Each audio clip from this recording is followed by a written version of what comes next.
Awesome. All right, let's get started with our beautiful webinar. Okay, let's see. We'll make this nice and big. All right, beautiful. So I hope everyone can see my screen. I don't know if you guys can all communicate with me, but Laura, can you see my screen? Yes, we can see the screen. Beautiful. All right, so welcome to the Metabolism Reset. I am Tamara. I am one of the functional dietitians here.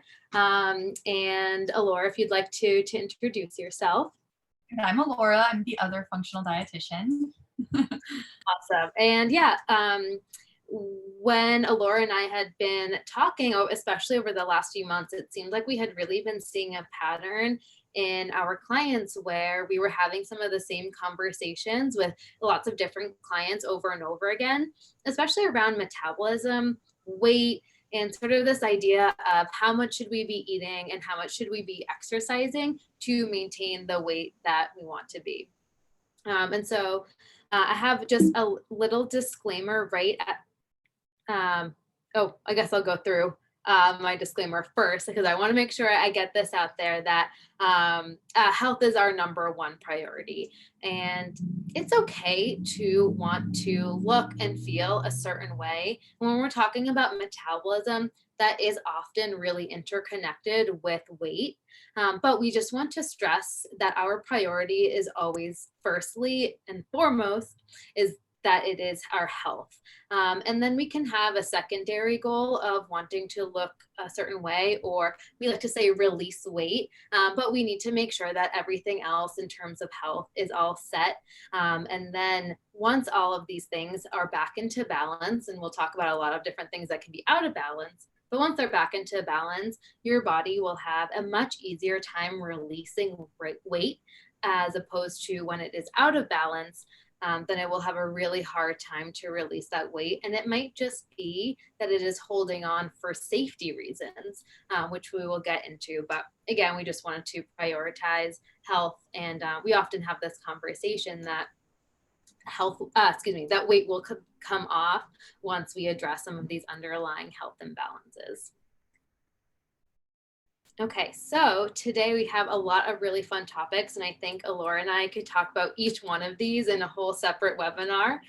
So we'll try and keep it succinct and make sure that we really hit home how these different aspects of the body can play a role in metabolism. And at the end, we are going to give you different types of checklists to go through to make sure that you're supporting all of these different areas. So first, we're going to just talk about what metabolism is. Then we're going into a little bit more of the hormonal aspect when we're looking at the HPATG axis. I will not be saying that one 3 times fast. Then we'll look at how stress impacts our metabolism, how sleep impacts our metabolism. We're going to look at intermittent fasting, which is a hot topic now. We'll look at toxins in the liver, and then what we should really be focused on in terms of what we are eating and how much as well. Okay, Alora. All right, so metabolism, you're already getting the sense that it's so much more than just our weight. So metabolism refers to all of the biochemical reactions that happen in the body in order for you to function normally every day. So each of these biochemical reactions require energy. They don't just happen on their own, they require energy. And we get that energy from our food. So the 2 processes of metabolism are catabolism and anabolism. Catabolism is going to refer to anything that involves breaking down something, and anabolism refers to building up and repairing. So in regards to food, catabolism is the breakdown and digestion of the food we eat into these small particles that are absorbable. And then eventually those particles that have been absorbed get transformed into a form that is used as energy. Now that our body has that energy, our body is able to enter into an anabolic state where we are repairing, building, doing all of these various functions. And any energy that wasn't needed or required for that anabolism, that building and repairing, that is leftover energy, so it gets stored as fat. So metabolism is so much more than just a measurement of how well you release or hold on to weight. It is pertinent to any living thing. So bacteria have a metabolism, plants have a metabolism.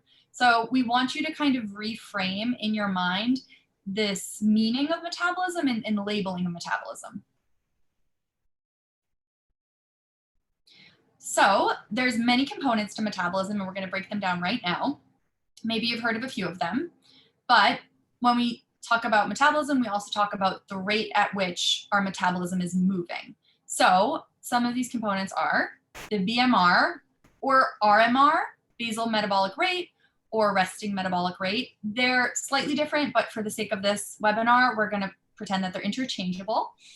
Then we have EAT, which is exercise activity thermogenesis.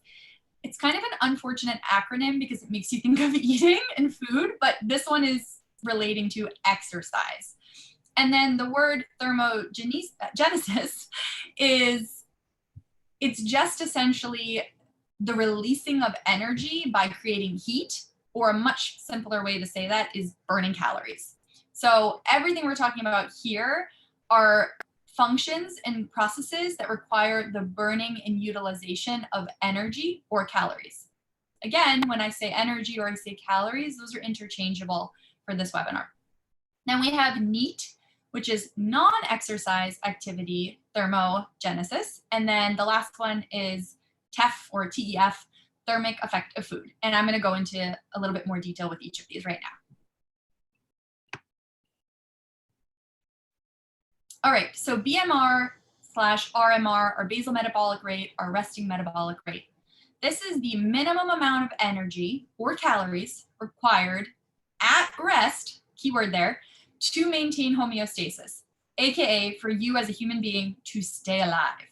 Meaning, if you were lying in bed all day, literally not moving an inch, you would still require calories for various functions and reactions to take place in your body. So our BMR accounts for the largest percentage of total energy expenditure each day. And it's about 60 to 70% of your daily energy that gets used up. That's a pretty significant portion. So where is all that going? Well, it's being used up for our brain to function. Literally, you are utilizing energy and calories right now, listening to me talk about you utilizing calories for your brain. For your liver, actually, I believe in terms of all of the organs, that uses up the most energy. It's a really metabolically active organ. Our lungs to expand and contract, skeletal muscle, blood circulation, our kidneys, all of our organs to exist, it requires a tremendous amount of energy. And the BMR or RMR is influenced by a lot of things. It's influenced by our lean body mass. So the more lean body mass we have, the higher our BMR, because it requires energy to maintain that muscle mass. Our age affects it, our size or stature, just kind of like how large we are as a person. Dieting and fasting, which is obviously very pertinent to this conversation. So whenever you diet or are fasting or restricting calories, restricting energy, your body is really smart and it's gonna decrease and lower your BMR because it's trying to save the energy that it does have for other functions. And then we have macronutrients. So as a review, our macronutrients are fats, proteins, and carbohydrates. Fats raise your BMR the smallest amount. So it's only about 0 to 5% of energy needed to break down fats. Carbohydrates require a little bit more energy, so 5 to 10% of your BMR, which is interesting, right? Because a lot of times carbohydrates get demonized, but carbohydrates actually can increase your metabolic rate. And then proteins have the highest increase of BMR, about 20 to 30%, which is why it's really common to see higher protein levels recommended for weight loss. And so then just to give you kind of a frame of reference, a typical adult male BMR will be 1,600 to 1,800 calories a day, and a typical adult female BMR will be 1,300 to 1,500 calories per day. Now, a very important distinction. We are not saying that a typical female or a typical male only needs 1,300 or 1,600 calories in a day of eating. We're saying they need this as a baseline in order to have their organs functioning. So if you think a lot about, diet programs or eating 1,000 calories per day, you're literally barely meeting the metabolic needs of survival. Think about that. All right, we can go to the next slide, Tamara. I think a lot of people have either been told by some apps or even some professionals in the medical field to eat maybe like about 1,200 calories or so, which is just super hard to do, and you end up pretty darn hungry. Yeah, and tired. Okay, now we have the exercise component, right? So the eat and the neat. I'm gonna lump these together again for the sake of this webinar. So exercise is exercise. So this is calories burned from being at the gym, doing weight bearing exercises, sports, running, brisk walking. And then the neat is something that people are often surprised by, because you are still burning energy from any type. Like right now, for example, just moving my hands like this, sitting, giving this lecture, I'm burning energy.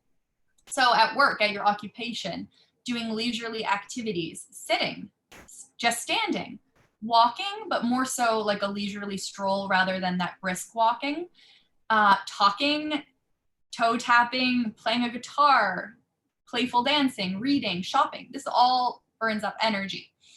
And because it's such a wide variety of movement that accounts for this type of energy expenditure, we see the greatest variety of percent energy expenditure burned with eat and neat. So it could range as low as 15% in a sedentary individual, and then it could be as high as like 50% total daily expenditure in somebody who is much more active.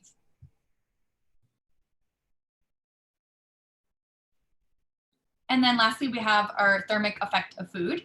So this is the energy expenditure, the energy we're using and burning off from digesting, absorbing, and storing our food. And this is a pretty low percentage. So it's only about 5 or 15% of our daily energy expenditure that we use for that.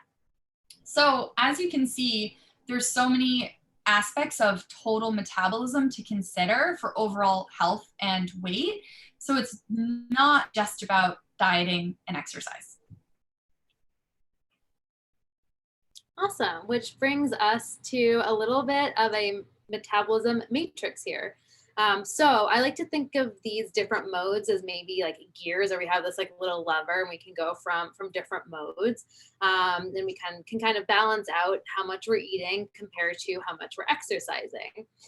So we can have low intake and low exercise. We can have low intake and high exercise. We can eat a lot and not exercise a lot. We can eat a lot and exercise a lot. We can go between these different modes. But what we find, Laura and I find, and what we really have been taught by the media and et cetera, all these different apps and weight loss programs, is that we should be in this under eating and high exercise gear to be able to lose weight. That's really what we're taught.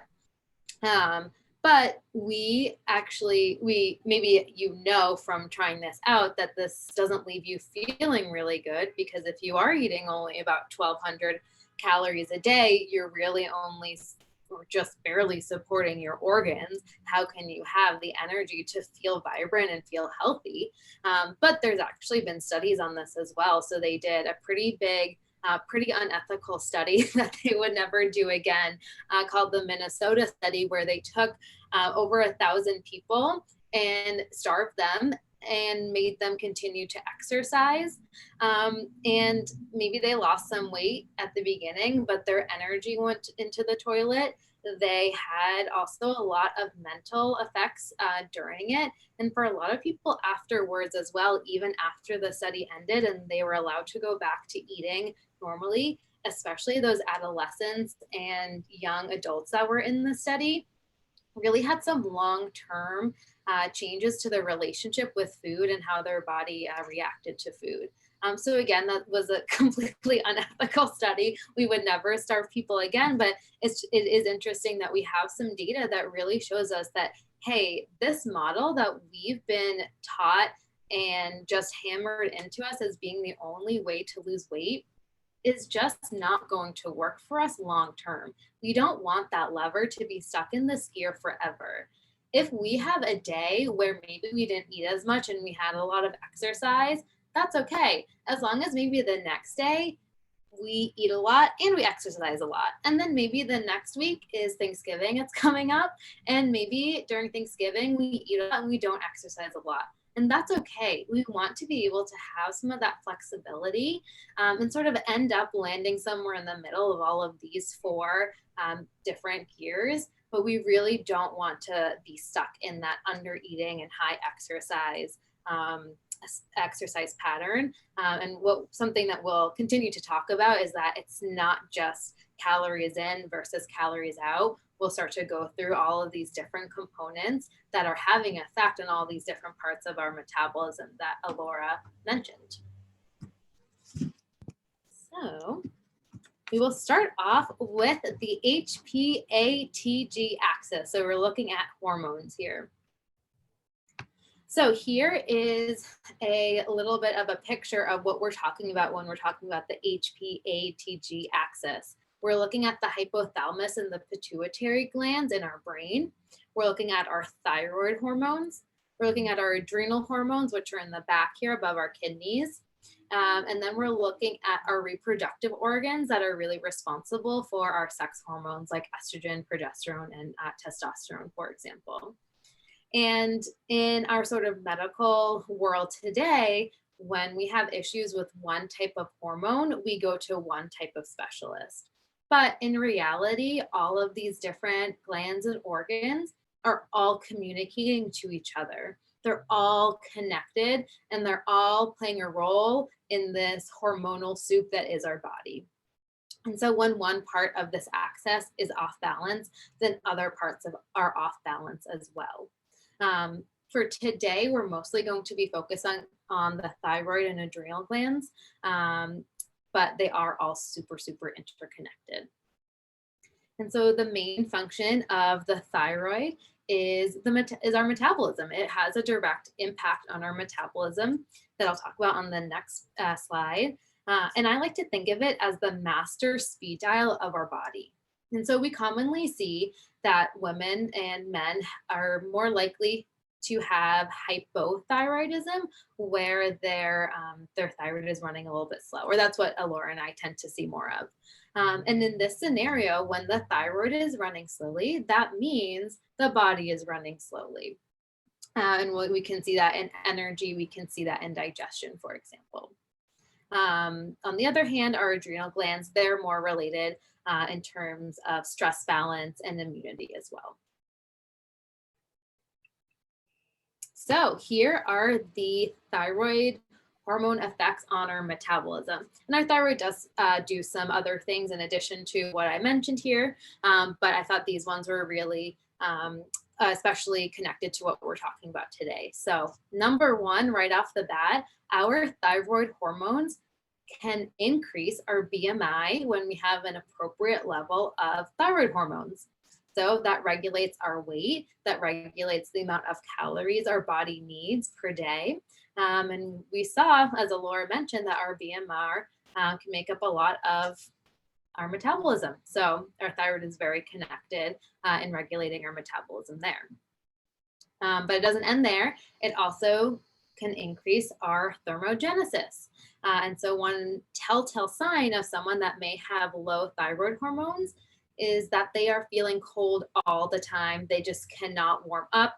And actually, when they take their temperature, their normal body temperature is a little bit lower than average. And that is because the thyroid, when running slowly, is slowing down that thermogenesis. This next topic I love to talk about because everything always comes back to the gut, and our thyroid actually has an effect on our digestive system.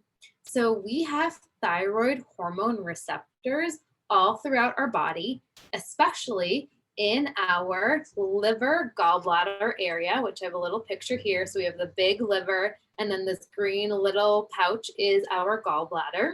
And the liver makes bile, and bile is stored in the gallbladder and then released from this duct here into the small intestine.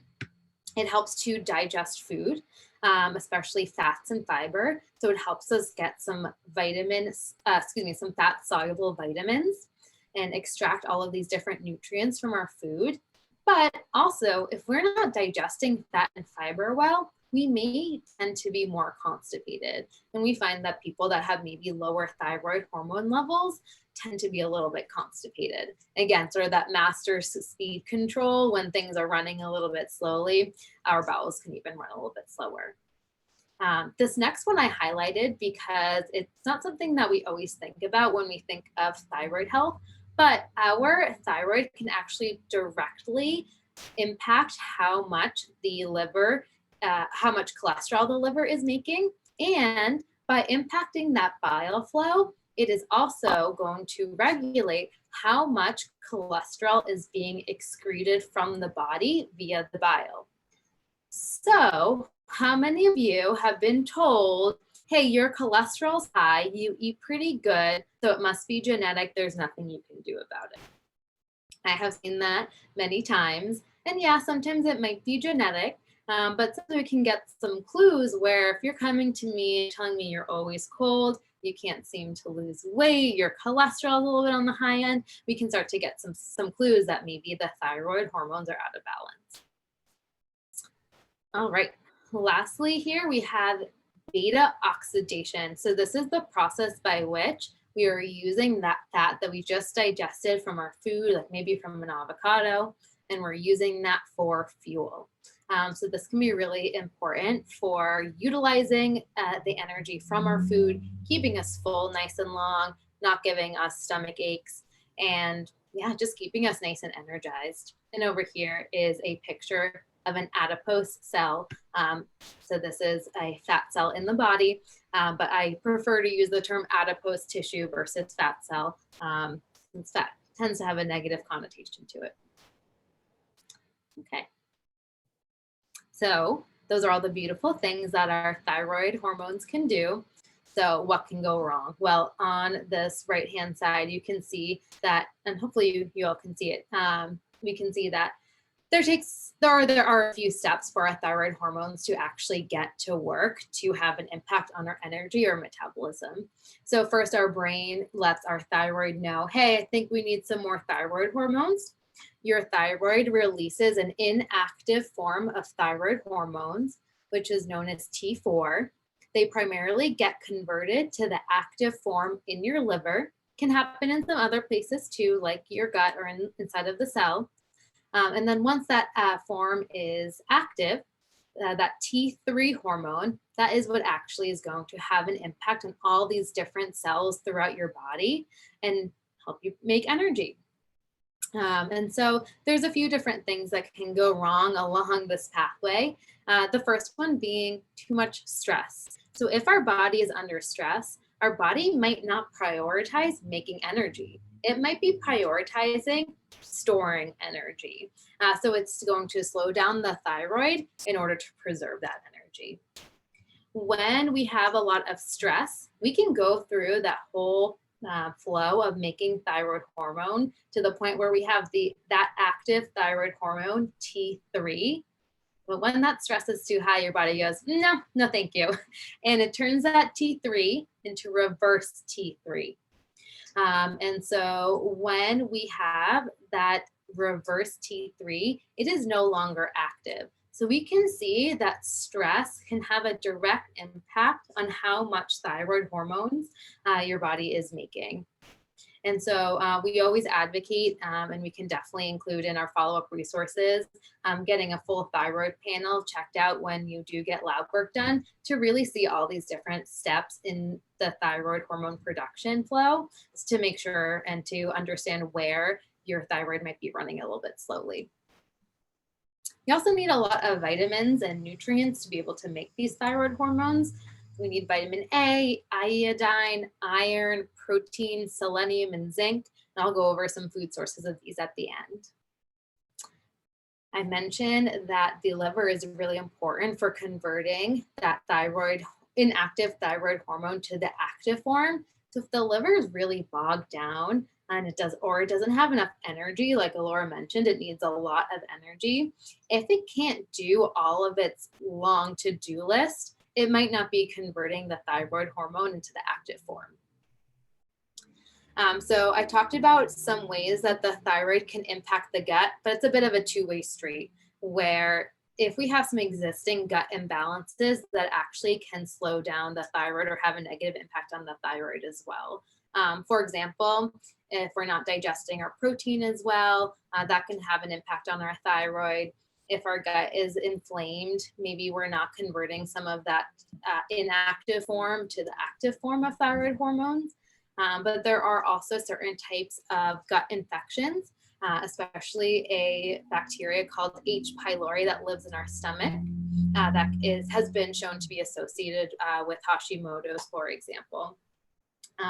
So if you are finding that your thyroid is potentially a place of imbalance, looking at the gut can definitely be really important.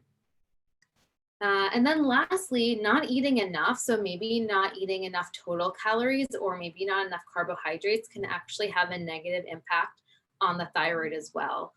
So again, we can kind of go into that preservation mode where our body is really holding on to as much energy or as much calories as it can because it's scared that it's not going to get enough. But when we have these changes, we also kind of make that hormonal soup a little bit imbalanced, where if our thyroid hormones are imbalanced, it can start to have an imbalance on some other types of hormone signaling. For example, like leptin, which is a hormone that lets us know that we're full.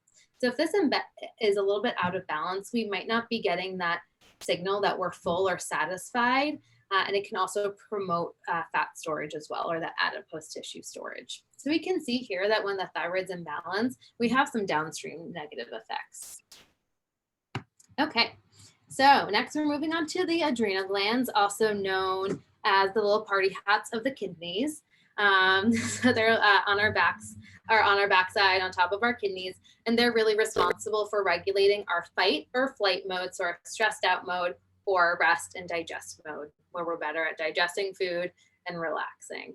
It makes hormones like cortisol, epinephrine, or adrenaline, as we like to call it, and then DHEA, which is also an important hormone that can be later made to testosterone or estrogen. All right, and we talk, or maybe we talk, but also there's a lot of news about adrenal fatigue. And, this is maybe not, or we could maybe talk about that for a little while, but we can just sort of see what long-term stress can do to our adrenal glands and to our bodies. So in the short term, we need stress. If we're in a stressful situation, we want our heart rate to go up and our blood pressure to go up and our blood to flow to our arms and legs, and our blood sugar to go up so that we have the energy we need to fight or run away. Totally normal, totally natural. We need this to happen. It's part of our primal instincts. What we don't want is that to be in that state for years and years and years, which a lot of us are. Every time we open our phone and we have a million emails coming at us, or we're watching the news, even before this past year and a half or so, we are constantly bombarded with stress.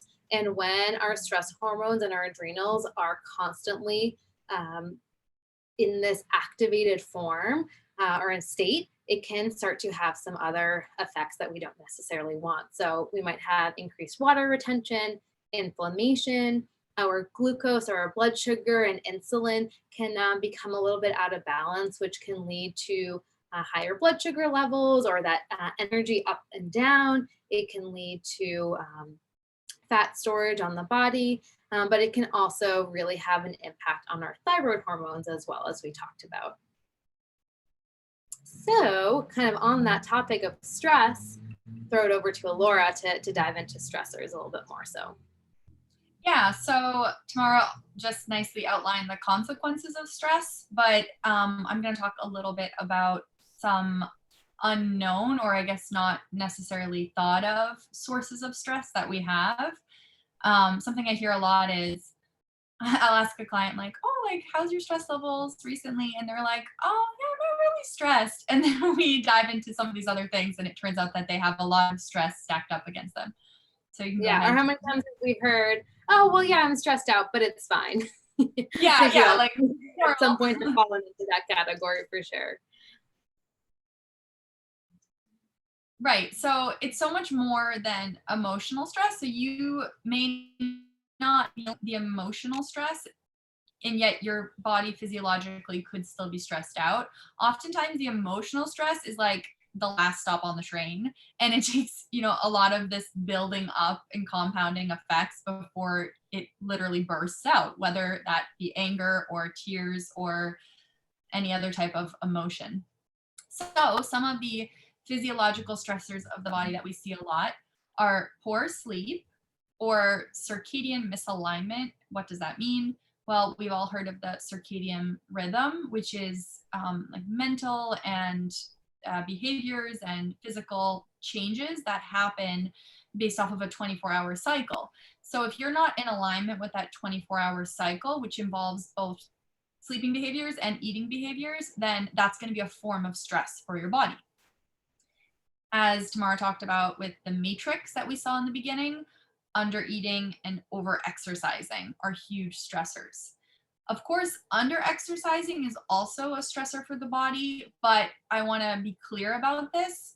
If you are somebody who is going on a leisurely walk after work and you're doing yoga a couple times per week and you're sitting there being like, oh man, I'm not working out, I'm not exercising enough. No, like you may be doing what is perfectly suited for your body. When I say under exercising, I mean being like totally sedentary and not utilizing your body in any way. So that's a really important distinction. Because again, our tendency is always going to be harder, faster, stronger. Like that's just the messaging we get. Pushing your body to its limits is not always the best approach. It actually can stress your body out. Under eating, like I said. And then this is another huge one that gets overlooked, which is poor water intake and dehydration. I always make the joke that if people drank enough water, I like low-key wouldn't have a job because it's just so important and like literally fixes almost all problems. So that's another huge thing to consider. Yeah. Just a quick little tip that we sometimes like to recommend is have a glass of water before you eat anything or drink anything in the morning. That way you already are starting the day with maybe 4 or 8 ounces more water than you might have before. Yeah, just keep it right by your bedside and have that be the first thing you do. Yeah. It kind of like wakes up your thirst cues as well and helps you feel inclined to drink more water throughout the day. Okay, so again, how is this going to affect our consumption and food? Because there's consequences always of short-term and long-term stress. So in the short term, your hunger cues actually might be suppressed and you may take in less and you may find that you're losing a little bit of weight. The example I like to use with this is if maybe you had a really stressful move, you're totally uprooting your life and moving somewhere over the course of a week or a few weeks, and you may find in that time period that you're just not really that hungry and it's confusing because you're moving nonstop and going around and on the go, go, go. But it's a stress response for those hunger cues to be suppressed. And then maybe you would lose a little bit of weight. After time, once the stress has subsided, you would go back to your normal baseline. And then for long-term stress, what we see is the opposite, actually an overconsumption of foods, especially palatable foods. So starchy foods, sugary foods, salty foods. Typically because your body is intelligent in trying to send you a message. The message being, this stress is impacting me. I don't have enough energy. Please provide me a quick, easy, accessible source of energy, which we often think is the starchy, sugary, salty foods, which aren't always most ideal, but we'll talk about some better nutrient-dense foods later on. And then what we also see is increased visceral adiposity and weight gain. So again, the least desirable form of adipose fat tissue to have in our body, which is the visceral, which is the fat that accumulates around your organs, especially in the midsection. I think kind of like in main media, you might hear that as like the cortisol belly or something like that. And then long-term high cortisol levels. And again, if we didn't mention this, cortisol is the hormone coming from your adrenals. So really high levels or rock bottom levels from this long-term stress will decrease your BMR, your RMR, and decrease your total energy expenditure of the day, which can make it hard to lose weight. Or release weight, rather. All right, sleep. Look at this grumpy pug. He just wants to have a normal circadian rhythm. All right, you can go to the next slide. So we are a sleep deprived society. So on average, we're sleeping about 6.8 hours as opposed to 9 hours a century ago. I don't know, maybe everyone can kind of like take a silent poll of how many hours of sleep they get. But I know that time and time again, what we see in the literature is it really should be like a minimum of 7 hours. We're not even reaching that. But for some people, maybe ideally it's 7.5 to 8 hours of sleep every night.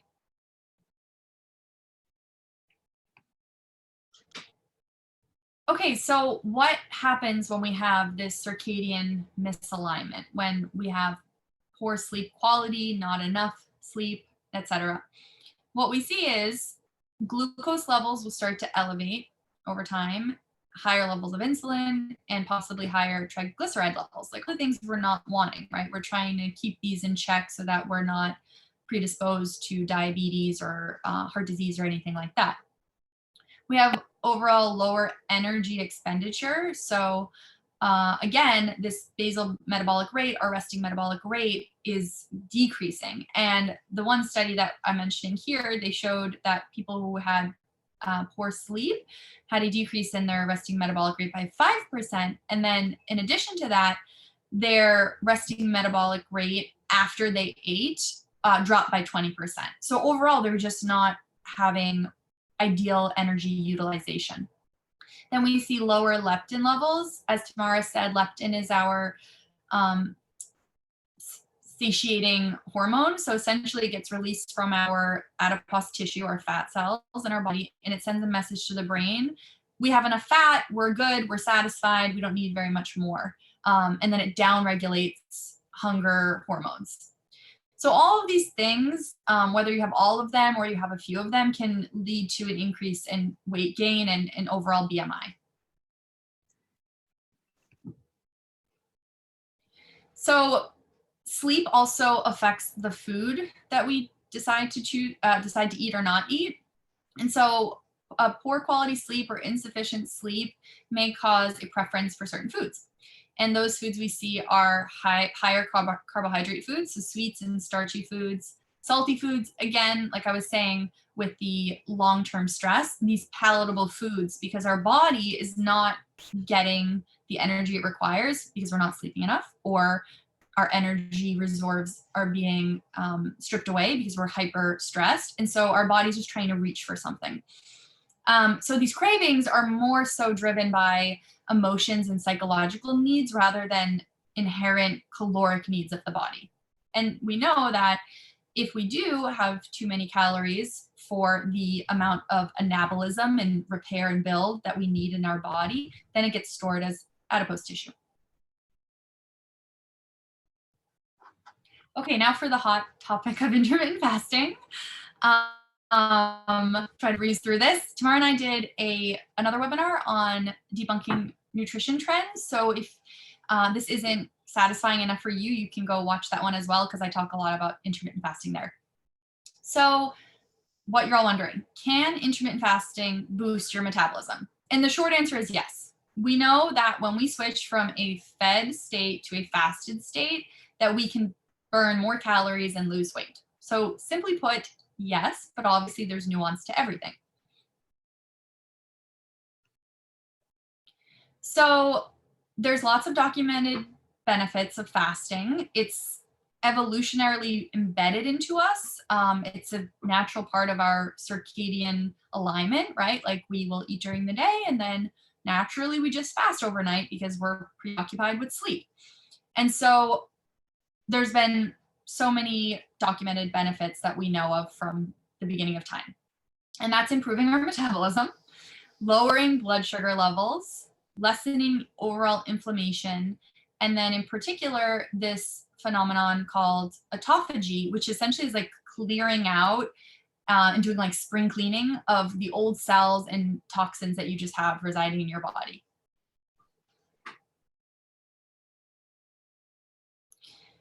So what we see when people say that they're fasting is typically something called time restricted eating, because fasting is a really broad topic actually. Like you could be fasting and not eat for 5 days. You could be fasting and not eat for 4 hours. You know, it's too wide of a description.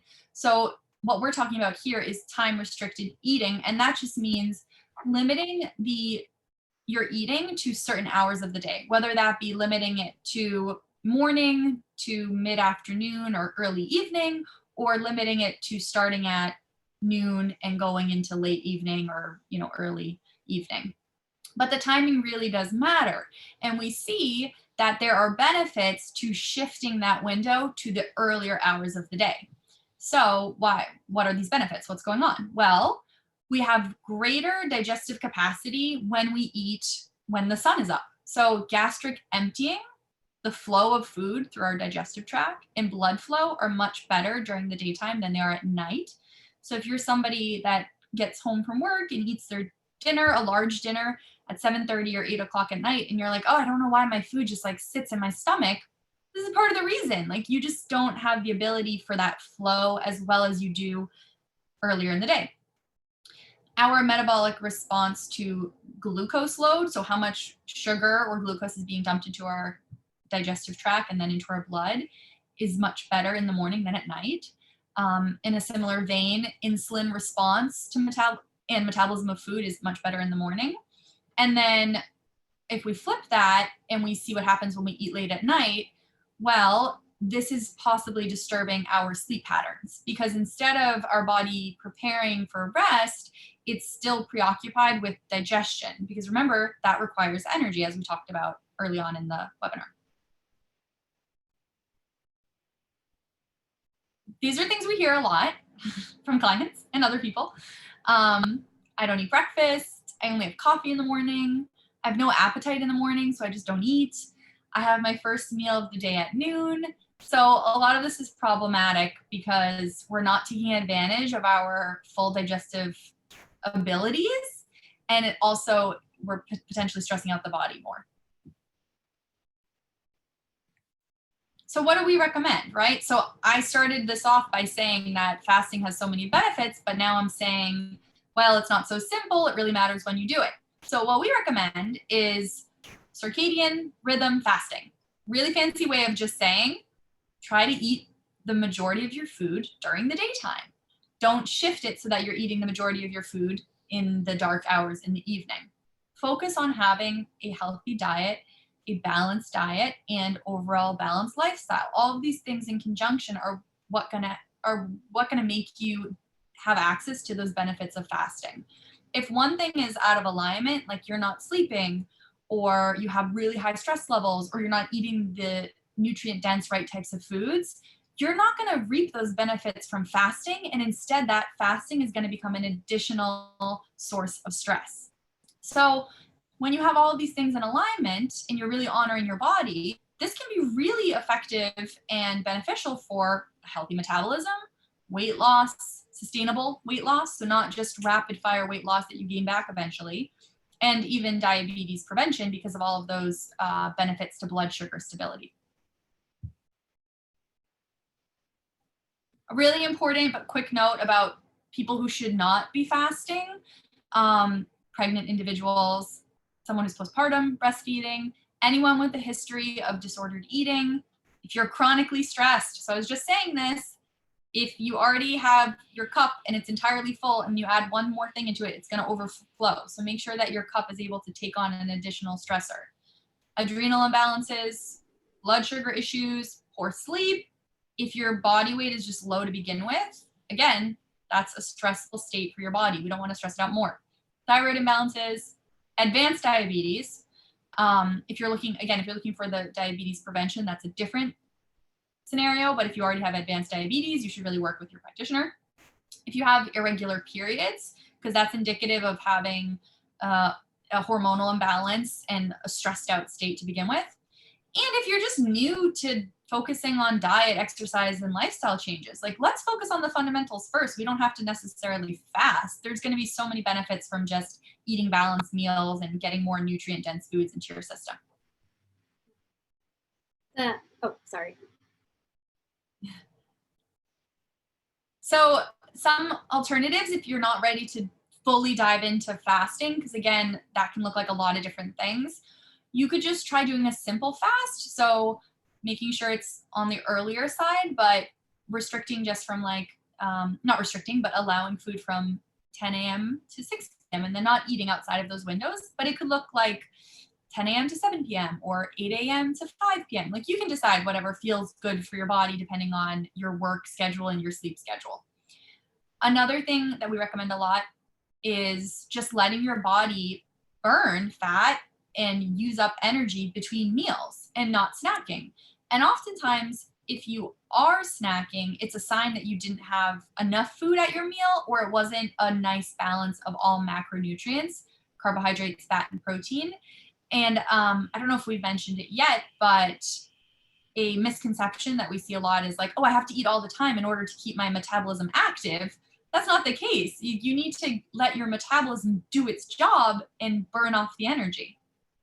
Being active throughout the day, of course, is going to help building muscle tone and avoiding either snacking or eating your meals later in the evening, because that's going to impair our sleep and have negative impacts on blood sugar. Awesome. Yeah, our bodies have enough to do while we're sleeping, but the next time you see someone on a magazine or YouTube saying that they only eat one meal a day or they intermittent fast for a million hours, have a Laura in your mind, reminding you that, hey, unless you have everything on that checklist balanced out, that intermittent fasting may actually not be the best for you. Okay, so we're going to take a quick note on toxins and liver. So I had mentioned the liver a few different times. This is our little liver, a happy little guy. And Laura mentioned our liver uses a lot of energy because it has a long to-do list. So it's detoxifying not only things that we take in from the outside world, whether it's different chemicals or pollutants that we're exposed to, but also once we make and use something like estrogen, for example, we need to detox that. And every time we're doing all those different types of reactions and utilizing energy, like Laura mentioned at the very beginning, that produce some waste that we need to clear out through our bowel movements or our urine, for example. So we need our liver working. But we also talked about how our liver is really important for activating that thyroid hormone so that it will actually work on our different cells. Our liver is also really good at balancing our blood sugar. So if you've ever had an episode where maybe you didn't quite eat enough or you ate something that was very sugary and then you felt like you were having a crash and then maybe, or an energy crash, and then maybe like 20 or so minutes later, you felt a little bit better, that was your liver releasing more sugar into your bloodstream so that you don't feel so bad. So it kind of keeps us in check like that. And then I mentioned it does make and remove cholesterol as well. However, as I sort of alluded to, is that we have a lot of things in our just daily life. I'm like pointing to outside where there's a lot of cars going by. So we're exposed to a lot of different types of pollutants. We're exposed to different sort of chemicals that we like to slather on our body in the form of personal care products. So we are exposed to a lot of different types of toxins. And this can not only overwhelm the liver in terms of adding to its to-do list and its energy needs, but it can also have some other impacts as well. So for example, different types of toxins can impair that leptin hormone, that satiating or hormone that makes us feel full. And so that can have an impact on our metabolism and how we're responding and reacting to food. Laura talked about sleep as well, and there are some different types of toxins like mold toxins, for example, that will decrease our melatonin. So if you're having a lot of trouble sleeping, and you see moles peeking through your walls, you know, it could be having an impact on not just your liver, but your sleep as well. And something that I like to know is that these different types of toxins, whether it be something from mold, some chemicals, from plastics, you'll have to excuse my water bottle today. I usually have a reusable one with me. Or things like mercury, where a lot of us have mercury fillings in our teeth. Our body does not like these toxins. And if the liver is overwhelmed, they can't properly deal with all these toxins. It will put these different toxins in our adipose tissue. And so for some people, when they are losing or releasing weight, it can make them feel pretty darn crappy because all of these toxins are then being released. So it is important to note, and these different states and toxins can be really bio-individual, but we will give you some resources to gently start to support your liver detoxification to make it a safe environment to ramp up your metabolism and release that weight safely so that your body's not exposed to a larger amount of toxins. We want to keep this little guy nice and happy and healthy. And, you know, if this is something that is maybe resonating with you, you can kind of feel underneath your ribs on your right side and poke a little bit in your liver area. It's a pretty big organ. It weighs maybe like 3 to 5 pounds. If you feel like it's a little bit tender, that can be a good indication that you might need some detox support and some liver support. And again, we just kind of live in a little bit of a polluted environment. We're not always in control of all of the toxins that we're exposed to. So a lot of us can just use a little bit of extra detox and liver support in the form of really nourishing, supporting herbs and nutrients, not in the form of like a detox skinny tea where we're where they're starving you out. Because we just talked, or juicing. We just talked a lot about how we want you to be eating, and that actually does support detox as well. So more on that in a minute. But now we can talk a little bit about what we should actually be eating and how we can flip that switch, hopefully, in all of our minds and the media, etc., to say, hey, you know what? Let's not just eat one pea for dinner because that's what we're supposed to. Let's start to nourish our bodies. Oh no, not all of my pictures are showing up. Well, that's unfortunate. Hopefully when I send over the slides, you'll be able to see all my beautiful pictures here.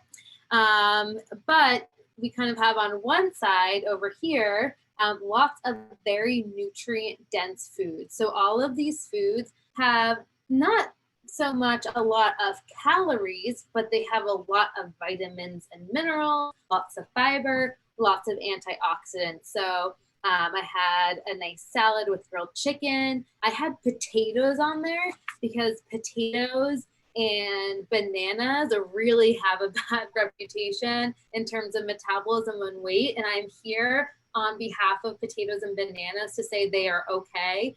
They're healthy food. You can eat a full banana and you will be okay. And I promise you that.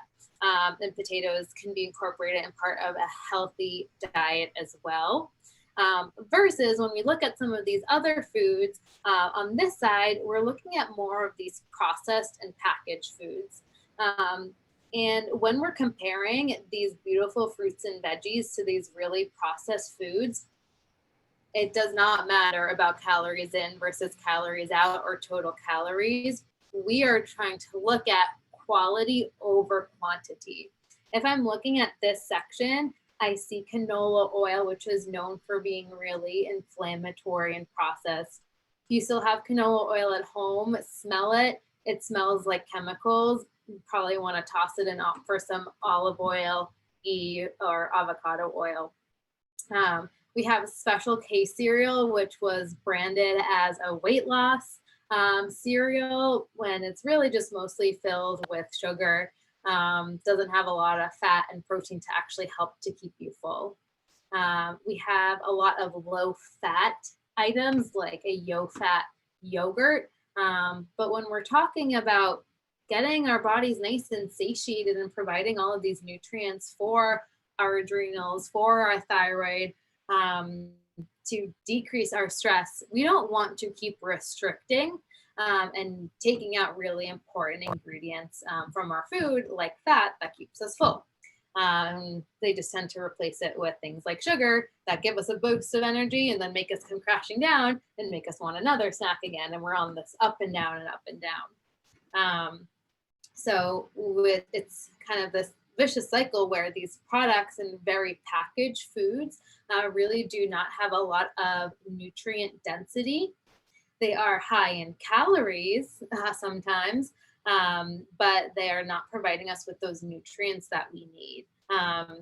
And I just want to make a quick note about this Beyond Beef, because I think I might get a few comments about it, because oftentimes we are told that a plant-based eating or vegan or vegetarianism is the most healthy option. And it can be when we take certain parts of it. But if we're looking at something that's ultra processed, like this fake beef, it has a lot of canola oil, a lot of funky ingredients in there. We would more prioritize things like high quality grass-fed beef if you are looking for something like a burger. I did have some meat on this page, I promise, it's just not showing up. So if you've been working with Alora and I, or if you've done any of our programs, like any of the detox programs or Whole30 programs, you may have realized that when you are eating it just in this category, or primarily in this category, that it really does not matter how many calories you're eating. When you are eating really nourishing, satisfying, satiating meals, it does not matter how many calories you're eating.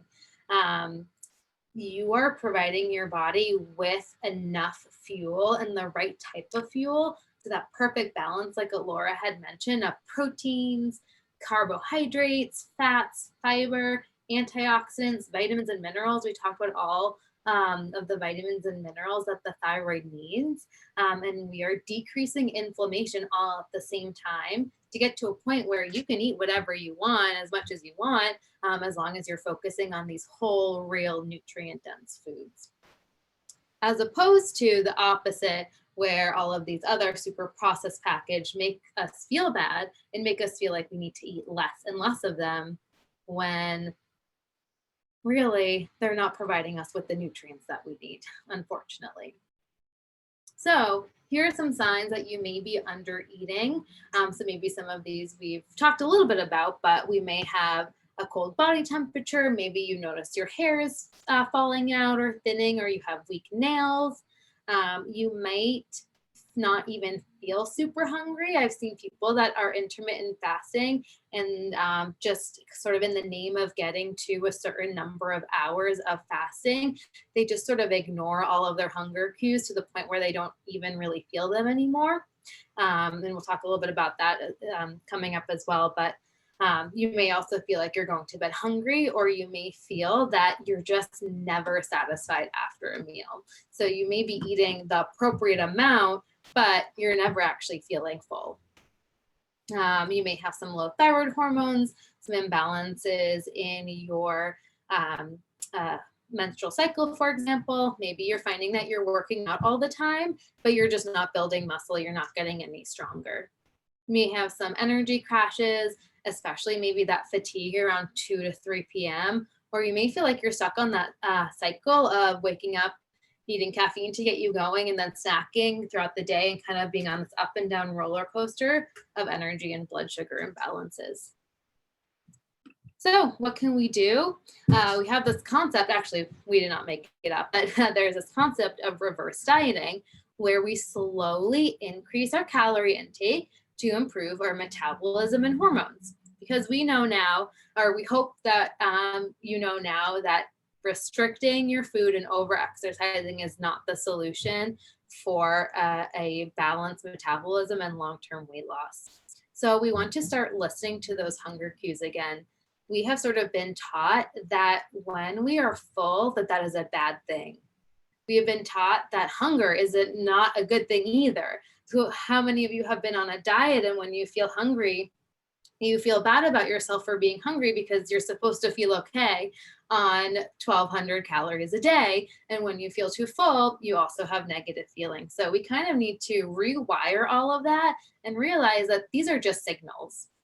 Hunger lets us know we need more energy.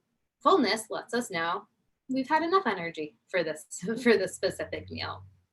So we can start to increase our calories per day. It can be nice and slow, maybe even about 100 calories a day for about a month at a time, and increase from there while we're focusing on whole, nutrient dense foods and really making sure that we're building nice, filling, big meals. Like think about one of those sweet green salads where we have vegetables and proteins and carbohydrates, and we all have this like really filling, satiating meal. So we can keep this hunger scale in mind. We want to stay in that green area where we never want to feel so hungry or push ourselves so far in terms of fasting or not eating enough calories that we're feeling really, really hungry and irritable and dizzy. But we also don't need to eat until we're so full that like we need to unbutton our pants or lie down afterwards. We kind of want to stay in this satisfied area where our body lets us know we're hungry, we eat a nice balanced meal, and then we stay full until the next meal. Okay, so we gave you a lot of information. We will be providing you with all the slides, but we want to give you some takeaway action items for you to do. And I apologize if we're going a little bit over. If you have to hop off, you definitely can. But we wanted to give you some take-home actionable items. And if we were going through and in any of the sections that we talked about, you're like, oh, you know what? I think I might have some thyroid imbalance. Or, hey, you know what? Maybe that toxin balances me, or I don't even sleep. So sign me up for the sleep aspect. You can kind of take these different checklists and focus on those specific aspects. If you are thinking, hey, actually every single category was me, where do I even start? Then you can contact Alora and I will have our contact information at the end. You might be a good candidate for meeting with us one-on-one. Okay, so for our thyroid, we want to get some selenium, iodine, zinc, so we can get that from different types of foods like Brazil nuts, seaweeds, pumpkin seeds, and oysters. We want to make sure you're eating carbohydrates at each meal and working on our adrenal health. Since we have that connection between our thyroid and our adrenals, your thyroid will never, unfortunately, be fully balanced until we also work on the adrenal glands. So that will be really important. I just wanted to highlight this one product that we have. This is a mineral blend that will have some selenium, iodine, and zinc. So if you're finding it difficult to take all of these different nutrients separately or through food, then these minerals can be a really great option. I also think an important distinction for carbohydrates. I think when people hear the word carbohydrates, they only think pasta, bread, and maybe potatoes. Carbohydrates are literally most every single plant-based food. So all vegetables are carbohydrates, all fruit, rice, other grains, beans, squashes. So don't limit yourself. Like you want to embrace all of those foods, not just like traditional carbohydrates. Not that those aren't allowed, but there's so much variety to be had. Yeah, I love that. Yeah, and so it kind of leads right in here. So to support your adrenal glands, we also recommend that you're eating some of these complex carbohydrates like those squashes, team potatoes, whether they're sweet or white potatoes, oats, quinoa, brown rice, that you're really making sure that you're incorporating these things into each meal. We want to make sure that you have consistent sleep patterns. So this doesn't mean depriving yourself of sleep Monday through Friday or Monday through Thursday and then trying to catch up on the weekends. I'm sorry, that doesn't work. Unfortunately, I wish we could do that, but it means really holding yourself accountable for getting enough sleep, more like 7, 8, maybe sometimes 9, depending on what's going on, hours per night to really build that pattern and replenish your sleep. If you're struggling with your adrenal glands, you are not a good candidate for intermittent fasting. You probably want to make sure that you're eating within an hour of waking up. So maybe wake up, stretch a little bit, drink your glass of water, and then make sure you get a full breakfast in. So not just a piece of toast or a piece of fruit, Maybe you want to do some leftover potatoes and eggs, or a banana with almond butter, some type of smoothie that includes some nuts and seeds. Really make it a nice, filling, nourishing breakfast. You also want to talk. We want to talk a little bit about stress reduction, and I wanted to highlight Metagrations. Some of you are familiar with Laura Gray, who we work with, and she's done some programs with us, and she has a great anxiety series and thyroid series as well. They're very amazing meditations that I highly recommend that you check out. So going back to all of those other sources of stress that we have coming in, obviously we're going to be realistic. Like, we can't avoid a lot of these stresses. We just also then have to be realistic and take action. So you can't be like, oh, I'm managing my stress. I got a massage last month, or I'm managing my stress. Like, I saw my therapist 2 weeks ago. It has to be a daily practice, because these physiological and emotional sources of stress, we're being inundated with them every single day. This doesn't have to be anything overwhelming if you already feel like you're spread thin, but literally having 5 minutes in the morning of deep breathing, or 5 minutes at nighttime where you have a routine, or finding 10 minutes of walking. Tamara and I always make a point during every single day to go outside and go on a walk, like regardless of the weather, just to like debrief and manage our stress. Also seek support, therapist, friends, any form of community. We as humans are not meant to handle everything on our own, and there should be no shame in leaning on others for support. And then, of course, we have some wonderful supplemental support. What we have highlighted here is Lavella, which is just lavender oil, Tamara's favorite. It's a really powerful, wonderful supplement, and it's been actually studied against some common pharmaceuticals for anxiety management, and it's held up against them. But of course, that's just one of many. So if you feel like you're doing everything else and you still need a little bit more, we're happy to make recommendations. Yeah, even just getting like a little cotton ball and putting it in your shower and pretending you're in a nice steam shower, either lavender or peppermint but whatever you'd like, can make that even a little bit more relaxing. Any way you can comfort yourself, essentially, whatever that looks like for you. And then for the sleep checklist, so decreasing blue light exposure is going to be huge. I'm wearing my blue blocking glasses right now. There's a picture on the screen. So blue light from electronics, from our laptops, phone screens, mimics natural daylight. So when our eyes are inundated with it and our brain perceives that blue light, it gets confused and it thinks that it's daytime. So if we're having exposure to that in the evening hours, that's obviously going to interfere with our circadian rhythm, and we're going to have that circadian misalignment. So minimizing blue light, and then also like being exposed just to red light, which is not going to mess up our circadian rhythm. And then there's that other little book lamp on the screen, and that's a red light book lamp, and we have the link on the bottom right corner. So if you are somebody that likes to read at night, which by the way, that's another great form of stress management, like a beautiful daily practice, journaling or reading at night, you can use that red light lamp. And then, yeah, Tamara loves it. And then in the morning, if you're able to, getting natural light exposure, because there's lots of research on this, that it resets your circadian inner clock. And that's what we're trying to do. I know that can be challenging as we move into, darker, cooler months, but even if it's not first thing in the morning, finding a moment in your workday to step outside and just get exposure to natural light, because that helps kind of recalibrate your inner circadian clock. Beautiful. For our, eating, fasting checklist. So if you want to participate in fasting because you feel like you're a good candidate, okay, great, you can do that. But if you are not ready to fast, what can we focus on? So just building balanced meals, having enough food, not what you think is enough, but what actually makes you feel like a number 5 or 6 on that fullness scale. Having every single macronutrient incorporated, carbohydrates, fat, and protein. This is if you take away nothing else but this, I would be happy.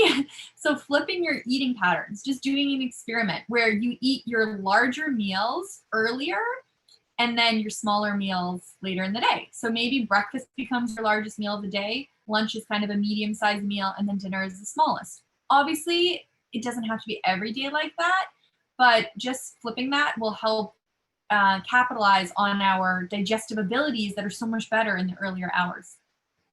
And then, like I said before, avoid snacking, let your body burn off its energy, let your metabolism do its thing, and then avoid that late night eating because it interrupts our sleep, it messes with our blood sugar levels, and it's just overall detrimental for our well-being. Yeah. And then if you are snacking, just make sure you have carbohydrates, fat, and protein too. Yeah. All right, we have some liver and toxin checklists here. There's some herbs that help to nourish your liver. So we have some in supplemental form. We have some in tea form as well. So if you like ginger tea, having that at night or actually really any time of day can be really helpful and supportive for your liver and your digestion as well. If you were feeling that kind of tenderness under your right side ribs, where your liver is, you may be interested in a castor oil pack. So over here, this is what a castor oil pack looks like. It's something that you put over your abdominal area and the oil seeps into your liver area. Really, really helpful for helping to move or flow that bile, really helpful for the liver, our lymphatic drainage. And it's really kind of nourishing and just kind of is nice and warm on your abdomen. It's something you can wear to bed and kind of a nice lifestyle thing that you can do. It helps with constipation, helps with sleep, and it's not another supplement you need to take. And then if you were feeling like you need a little bit of extra support in terms of your liver and toxins, you can reach out to us for follow-up testing to see if maybe it was worth it to identify some of these toxins that might be hanging around. Okay, and then lastly, we really want to leave you with this and, make sure that you're focusing on listening to your normal hunger cues. And a lot of this is really going to take some deconstruction of what we've been taught for years and years and years in terms of eating less and not listening to our hunger cues. So we're not all going to be perfect and be able to flip the switch overnight. But just starting to listen and normalize those hunger cues and not getting upset or frustrated when we feel full or hungry, but just honoring those as a signal from our body is really, really important. Also, Tamara, yeah. Sorry, I did not mean to interrupt you. Just another point is sometimes people don't feel their hunger cues for a long time because they've been suppressed for so long. So another thing to practice is like being realistic of like, I was just working and I haven't eaten for 5 hours. Even if I don't feel hungry, I should probably eat. Yeah, good point. And if you have not eaten for a really long time and you feel like you are flying and killing it and that you're on top of the world and you're like, yeah, like typing really, really quick, you're probably running on stress, on cortisol, not on energy and fuel. So that's probably a good time to eat before you crash. I see that. Okay. So when we are eating, we really want to prioritize nutrient dense real food. So Alora was talking about eating a really big breakfast. I'm a big fan of savory breakfast. So maybe some roasted vegetables, eggs, potatoes, really making sure that you are getting a nice, healthy meal to start off the day. Maybe lunch going into the winter seasons might look like a really delicious soup. Again, we have all the different macronutrients in there with some squash, some chicken, maybe topping it with some avocado, having some crackers on the side, really making it nice and balanced. And then if you are feeling hungry throughout the day, that is okay if you feel like you do need a snack or if you've been snacking 3 times a day and you want to go down to 1, just making sure that your snacks look almost like mini meals and that they're keeping you nice and full. And then overall, just experiment with eating bigger portions and meals and see how you feel. At first, it can be sort of scary when we are breaking down this traditional model that we've been taught of how to eat and how to lose weight and support our metabolism. So it might feel a little bit scary and like you're breaking the rules at the beginning. So just look at it as an experiment, try it out, see how it feels. You will likely feel more energized, happier to be around other people, feel like you can focus and do better at your job, and have a long list of other health benefits. So, just take a leap of faith for this one. And we are sure that you will feel the benefits. So thank you so much for joining us. Again, this is being recorded, so we'll send it out to you. If you have any questions, please feel free to reach out to any of us. Any products we mentioned will be on our website, but if you're looking for more specific recommendations, you can certainly reach out to us. Thank you so much, everyone, for coming. All right, thank you. Bye. Sorry, I never know how to stop this. Let's see. I think the bottom right, maybe leave. Oh yeah, there we go. I told you guys I wasn't tech savvy. Thanks everyone. It was so good to see everyone come on. Thank you guys.